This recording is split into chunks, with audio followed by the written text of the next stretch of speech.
Terza corsa dall'Arcoveggio, un confronto riservato a cavalli di 2 anni, molti debutti, 4, 9 al via. Questo lo schieramento: 1 Chiloi dei Greppi, 2 Carpe Diem Col, 3 Chantal FB, 4 Canne dei Greppi, 5 Caffè di Costa, 6 Carlos Sopì, seconda linea 7 Crystal Trio, 8 Chloe Jet, 9 Cari Balilla.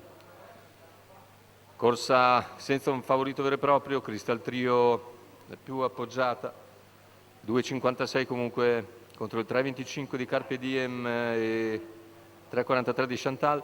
Macchina intanto che accelera. Partiti con Chiloi dei Greppi, sbaglia Chantal FB, mentre Chiloi dei Greppi va a condurre, sbaglia anche Canne dei Greppi. Numero 3 Chantal FB squalificato, Così il in numero vantaggio 4 Carpe Cannes dei Diem Greppi squalificato. nei confronti Chiloi dei Greppi nei confronti di Carpe Diem, 200 iniziali completati in 15,8. Più indietro in terza posizione c'è Crystal Trio. E tutti gli altri seguono in lunga fila indiana, sempre condotti da Chiloi dei Greppi, che completa in 32,7 i primi 400 metri di gara. Carpe Diem in seconda posizione avanti a Crystal Trio, poi Caffè di Costa.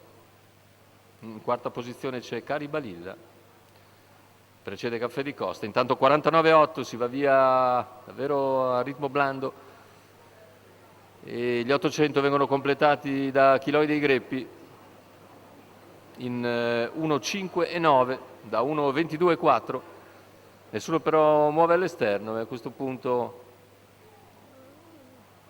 accelera gradualmente Chiloi dei Greppi, che arriva al chilometro in 1,21,5, 15,6 parziali. Sposta a questo punto Carpe Diem Col, che va all'attacco mentre serra sotto Crystal Trio. Carpe Diem all'attacco di Chiloi dei Greppi quando siamo a 400 dalla conclusione. La corsa si anima, il parziale in 15,2. Insiste Carpe Diem, che mette mezzo cavallo avanti a metà della curva finale, eseguito nell'azione da Crystal Trio. Poi anche Cari Balilla mosso al largo, ingresso in retta d'arrivo con Carpe Diem Col, che ha preso margine di vantaggio a Crystal Trio. Finale con Carpe Diem Col che viene a concludere facile vincitore, secondo posto per Crystal Trio, e al terzo chiude Cari Balilla. 1,19 con 31 chiudere comunque per i 400 metri conclusivi, 14,7 la retta d'arrivo. Carpe Diem Col.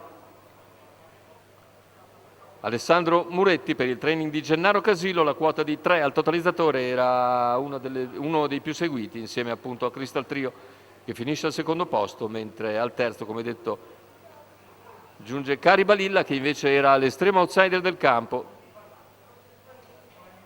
2,79 l'arrivo della terza corsa Arcoveggio, vittoria per Alessandro Muretti, Carpe Diem Col.